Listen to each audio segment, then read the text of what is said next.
ఆంధ్రప్రదేశ్లో కూటమి గవర్నమెంట్ వచ్చిన తర్వాత ఈ మొదటి ప్రకృతి విపత్తు ఇది. ఈ ప్రకృతి అతి భయంకరమైన ప్రకృతి విపత్తు ఇది. ఈ ప్రకృతి విపత్తులో సర్వసాధారణంగా పంట నష్టాలు, ఆస్తి నష్టాలు అనేవి జరుగుతాయి. ఇక్కడ చాకచక్యంగా ఏంటంటే చంద్రబాబు గారి యొక్క ఎక్స్పీరియన్స్తో దీన్ని చాకచక్యంగా ఎదుర్కొని ఆయన ప్రణాళికతో అధికారులను కోఆర్డినేట్ చేసుకుంటూ, మానిటరింగ్ చేసుకుంటూ ప్రజల్ని చిన్నపిల్లలతో సహా, గర్భిణీ స్త్రీలతో సహా పునరావాసాలకు తరలించారు. ఇది అక్కడ ఎక్సలెంట్ అని చెప్పుకోవాలి. అయితే ఇప్పుడు ఏ నాయకుడైనా సరే సమస్య తగ్గింది, వెళ్ళడానికి వీలుగా ఉంది, ఇప్పుడు పంట నష్టం జరిగింది, ఆస్తి నష్టం జరిగింది, ప్రజల దగ్గరికి వెళ్ళి ఆ సమస్య తెలుసుకుని ఏ నాయకుడైనా సరే ఆ సమస్యలు ఏంటి, ఎలా ఉన్నాయి, మీకు అన్నీ సమకూరుతున్నాయి అనేది తెలుస్తుంది. అంతేగాని ప్రెస్ మీట్లు పెట్టి ప్రెస్ మీట్లలో జనాలకు ఒరిగేది ఏముండదు. ఇదివరకు రోజులు అయిపోయాయి. ఒకనొక టైంలో రేడియోలు పెట్టుకుని ప్రజలు దగ్గరుండి ఏం చెప్తున్నారో మా నాయకులు వినేవారు. ఇదివరకు రోజులు ఇప్పుడు ఎవరు ప్రెస్ మీట్ల జోలికి వాటి జోలికి పోవట్లా. జనాల దగ్గరికి ఎవరు వెళ్తున్నారా, జనాలతో ఎవరున్నారా అని మాట్లాడుకుంటున్నారు.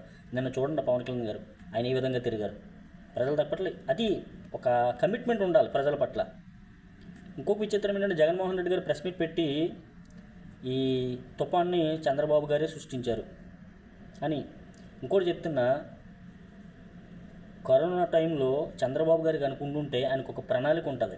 ఆయన ప్రణాళికతో ముందుకెళ్ళి జనాన్ని, ఈ ప్రపంచవ్యాప్తంగా వచ్చింది కాబట్టి జనాల్ని కొంచెం ఆంధ్రప్రదేశ్లో జరిగే మనకి ఏదైతే గవర్నమెంట్ లెక్కల ప్రకారం 14,000 చిల్డ్రన్తో ఉన్నాయో మరణాల రేటు, దాన్ని కొంచెం తగ్గించేవారు.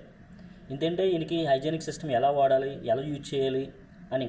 ఇంకొకటి ఏంటంటే ఆ టైంలో బెడ్లు కూడా సరిగ్గా లేవు, వాళ్ళకి ఫుడ్ కానీ ఏది కానీ కూడా సరిగ్గా లేదు. హాస్పిటల్స్లో కానీ వాటిల్లో కానీ ఎక్కడ కూడా మంచి ఎక్విప్మెంట్ అనేది సమకూర్చలేదు గవర్నమెంట్.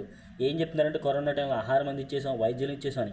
ఏం చెప్పారు జగన్మోహన్ రెడ్డి గారు? ఒక బ్లీచింగ్, ఒక పారాసెటమాల్ ట్యాబ్లెట్ తప్ప. మాస్కుల గురించి అడిగితే మాస్కుల గురించి ఏం జరిగిందో ఆల్రెడీ అందరూ ఆంధ్రప్రదేశ్ ప్రజలందరూ కూడా చూశారు. మాస్కుల గురించి అడిగిన వ్యక్తిని ఏం చేశారు అనేది. ఒక పారాసెటమాల్ని, డోలో 650 గురించి, బ్లీచింగ్ గురించి మాట్లాడారు జగన్మోహన్ రెడ్డి గారు. ఇదా ఒక నాయకుడికి ఉండే లక్షణం? ఎప్పుడైనా డాక్టర్లతో సమావేశం అయ్యారా, కాన్ఫరెన్స్లు నిర్మించారా జగన్మోహన్ రెడ్డి గారు ఎప్పుడైనా సరే? నాకు తెలిసి అప్పట్లో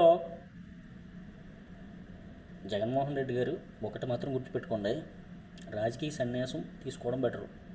పవన్ కళ్యాణ్ గారు కానీ, చంద్రబాబు గారు కానీ, నారా లోకేష్ గారు కానీ ఎవ్వరూ కూడా మిమ్మల్ని అయితే సీఎం అవనవరు. ఇది కన్ఫామ్, రాసి పెట్టుకోండి.